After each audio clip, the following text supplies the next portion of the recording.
హరే శ్రీనివాస. కార్తీక మహాపురాణము 28వ అధ్యాయము. విష్ణు సుదర్శన చక్ర మహిమ. జనక మహారాజా, ఇంటివా దుర్వాసుని అవస్థలు తాను ఎంతటి కోపవంతుడైనను వెనక ముందు ఆలోచింపక ఒక మహాభక్తుని శుద్ధిని శంకించినాడు కనుకనే అట్టి ప్రయాసముల పాలైనాడు. కావున ఎంతటి గొప్పవారైనను వారు ఆచరించు కార్యములు జాగ్రత్తగా తెలుసుకొనవలెను.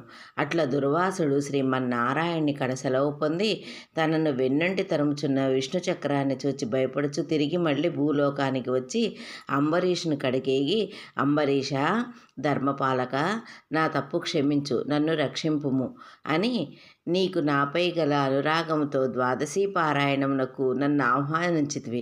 కానీ నిన్ను కష్టముల పాలు చేసి వ్రతభంగము చేయించి నీ పుణ్యఫలమును నాశనం చెయ్య తలపెట్టితిని. కానీ నా దుర్బుద్ధి నన్నే వెంటాడి నా ప్రాణములు తీయుటకై సిద్ధమైనది. నేను విష్ణు కడకేగి ఆ విష్ణు చక్రం వలన ఆపద నుండి రక్షింపమని ప్రార్థించితిని.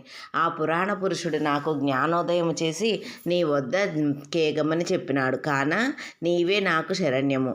నేను ఎంతటి తపశ్శాలైనను ఎంత నిష్టగలవాడైనను నీ నిష్కళంక భక్తికి మందు ఏమీ పని చేయలేదు. నన్ను విపత్తు నుండి కాపాడమని అనేక విధాల ప్రార్థించగా అంబరీషుడు శ్రీమన్నారాయణ్ణి ధ్యానించి, ఓ సుదర్శన చక్రమా, నీకివే నా మనఃపూర్వక వందనములు. ఈ దుర్వాస మహాముని తెలిసియో తెలియకయో తొందరపాటుగా ఈ కష్టమును కొని తెచ్చుకొనెను. అయినను ఇతడు బ్రాహ్మణుడు కాన ఇతన్ని చంపవలదు. ఒకవేళ నీ కర్తవ్యమును నిర్వహింప తలంచితివేని ముందు నన్ను చంపి తర్వాత ఈ దుర్వాసని చంపుము. నీవు శ్రీమన్నారాయణ ఆయుధానివి. నేను ఆ శ్రీమన్నారాయణి భక్తుడను. నాకు శ్రీమన్నారాయణుడు ఇలవేల్పు దైవము.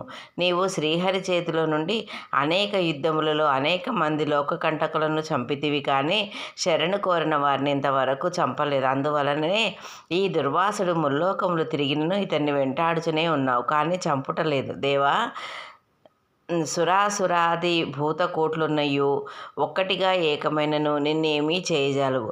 నీ శక్తికి ఏ విధమైన అడ్డునూ లేదు. ఈ విషయం లోకమంతటికీ తెలియను. అయినను మునిపుంగవునికి ఏ అపాయము కలగకుండా రక్షింపమని ప్రార్థించుచున్నాను. నీ యందు ఆ శ్రీమన్నారాయణ శక్తి ఇమిడి ఉన్నది.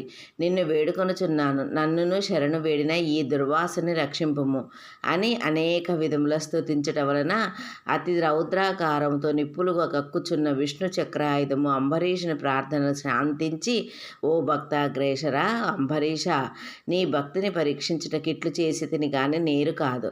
అత్యంత దుర్మార్గులు మహాపరాక్రమంతులైన మధుకైటవులను దేవతలందరూ ఏకమై కూడా చంపజాలని మూర్ఖులను నేను దునమాడుట నీ వెరుంగుదువు కదా.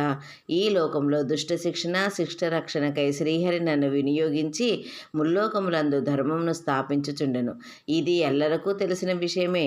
ముక్కోపియగు దుర్వాసుడు నీపై పగపూని నీ వ్రతము నశింపజేసిన నానా ఇక్కట్లు పెట్టవలనని కన్నురెల్లరజేసి నీ మీద చూపిన రౌద్రమును నేను తిలకించి నిరాపరాధి వగు నిన్ను రక్షించి ఈ ముని గర్వం అనచవలనని తరుముచున్నాను.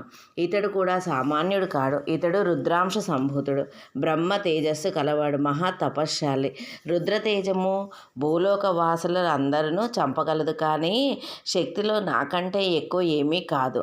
సృష్టికర్తయగు బ్రహ్మ తేజస్సు కంటెను కైలాసవతి యగు మహేశ్వరుని తేజశక్తి కంటెను ఎక్కువైన శ్రీహరి తేజస్సుతో నిండిన నాతో రుద్ర తేజస్సు గల దుర్వాసుడు కానీ క్షత్రియ తేజస్సు గల నీవు కానీ తులతూగరు, నన్ను ఎదుర్కొన జాలరు. తనకన్నా ఎదుటివాడు బలవంతుడై ఉన్నప్పుడు అతనితో సంధి చేసుకొనుట ఉత్తమము.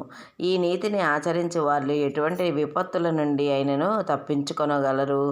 ఇంతవరకు జరిగిందంతయు విస్మరించి శరణార్థివై వచ్చిన ఆ దుర్వాసుని గౌరవించి నీ ధర్మము నీవు నిర్వర్తింపుము. ఆ చక్రాయుధమని పలికెను. అంబరీషుడా, పలుకులు ఆలకించి, నేను దేవ గో బ్రాహ్మణాదుల యందును స్త్రీలందును గౌరవం కలవాడను. నా రాజ్యంలో సర్వజనులు సుఖముగా నుండవలెనని నా అభిలాష.